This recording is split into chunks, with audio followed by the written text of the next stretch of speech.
Syndrome didn't lose to Mr. Incredible first. He lost to his own confidence.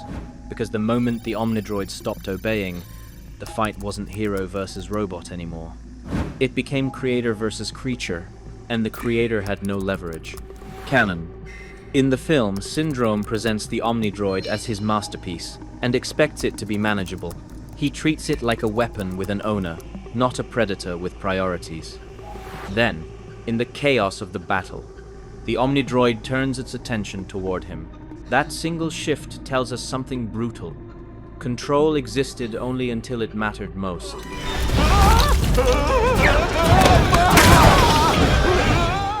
To understand why this happens, you have to separate two concepts that people mix up: power and authority. Power is what the Omnidroid does to other people. Authority is what it does when someone tells it stop. Syndrome built a machine meant to win fights without hesitation. That design choice makes perfect obedience a liability, because obedience slows reaction time. And slowdown is the one thing a super killer can't afford. So Syndrome's real invention wasn't metal or claws, it was independence.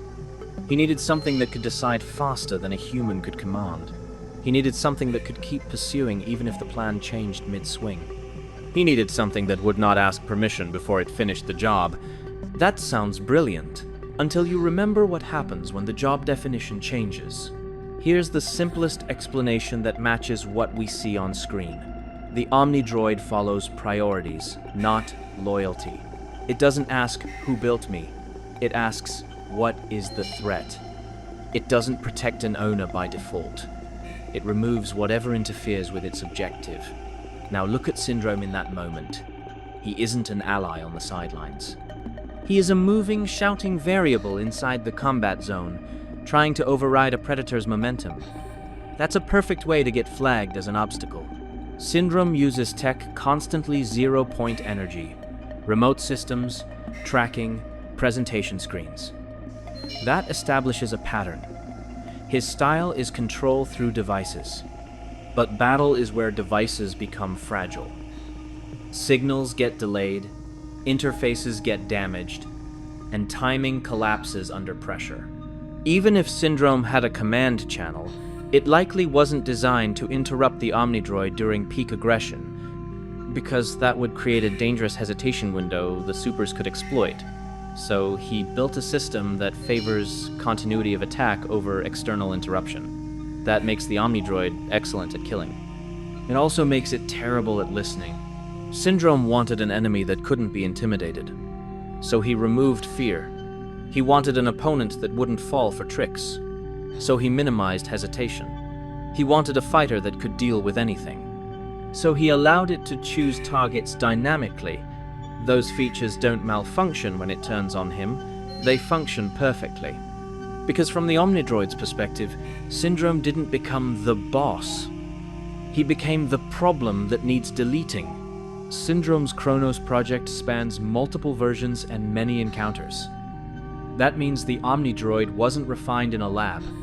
It was refined in real fights, where hesitation gets you destroyed. Every iteration that survived was an iteration that acted decisively. Every version that failed taught Syndrome one lesson: delay equals death. So the project naturally drifted toward a single extreme: instant commitment to a chosen action. And once you prioritize commitment, you automatically sacrifice obedience. Syndrome's biggest weakness isn't engineering, it's ego. He doesn't build for safety margins, he builds for victory laps. He believes he can always add one more layer of control later, because he believes he's always the smartest person in the room. That mindset makes you skip the boring parts. Hard fail-safes, redundancy, worst-case scenarios. A genius can design a weapon. A professional designs a weapon and survives standing next to it. Syndrome lost control because he made the Omnidroid more committed to its purpose than to its creator. Canon. When it targets him, it proves a final point.